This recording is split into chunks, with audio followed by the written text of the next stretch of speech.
Hello বন্ধুরা, আমি একটা জবা গাছের ভিডিও নিয়ে আজকে চলে এসেছি। জবাটা হচ্ছে অস্ট্রেলিয়ান জবা। আপনারা একটু রঙটা দেখুন, জবা ফুলটা খুব সুন্দর। গাছটা খুব বেশি দিনের না, গাছটা আমার 6-7 মাস আগে লাগানো। একটু যত্ন করবেন আপনারাও কিন্তু এত সুন্দর ফুল পেতে পারেন। প্রত্যেকটা ডালে, ছোট্ট একটা গাছ, প্রত্যেকটা ডালে আপনার কুড়ি ভর্তি। দেখুন, আপনারা জলটা শীতকালে নিয়মিত দেবেন না। যদি টবের মাটিতে জলটা থাকে, মানে মাটিটা যদি ভেজা থাকে, তাহলে আপনারা দেবেন না, একদিন বাদে বাদে দেবেন। শীতকালে রোদটার তেজটা তো আপনার একটু কম, সেই কারণে।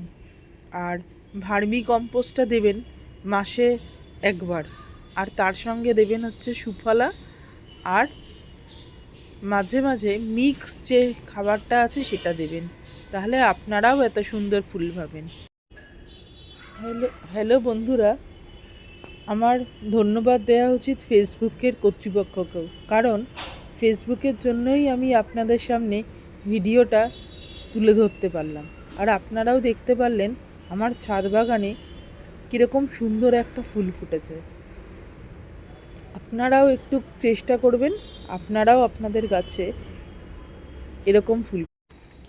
হ্যালো বন্ধুরা, আমি একটা জবা গাছের ভিডিও নিয়ে আজকে চলে এসেছি। জবাটা হচ্ছে অস্ট্রেলিয়ান জবা। আপনারা একটু রঙটা দেখুন, জবা ফুলটা খুব সুন্দর। গাছটা খুব বেশি দিনের না, গাছটা আমার 6-7 মাস আগে লাগানো। একটু যত্ন করবেন আপনারাও কিন্তু এত সুন্দর ফুল পেতে পারেন। প্রত্যেকটা ডালে, ছোট্ট একটা গাছ, প্রত্যেকটা ডালে আপনার কুড়ি ভর্তি।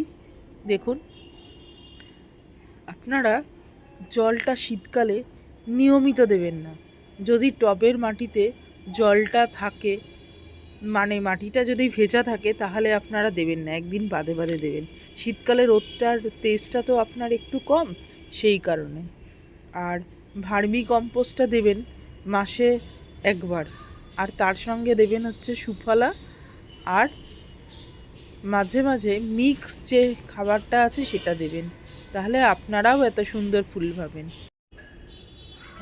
হ্যালো বন্ধুরা, আমার ধন্যবাদ দেওয়া উচিত ফেসবুকের কর্তৃপক্ষকেও, কারণ ফেসবুকের জন্যই আমি আপনাদের সামনে ভিডিওটা তুলে ধরতে পারলাম। আর আপনারাও দেখতে পারলেন আমার ছাদ বাগানে কীরকম সুন্দর একটা ফুল ফুটেছে। আপনারাও একটু চেষ্টা করবেন,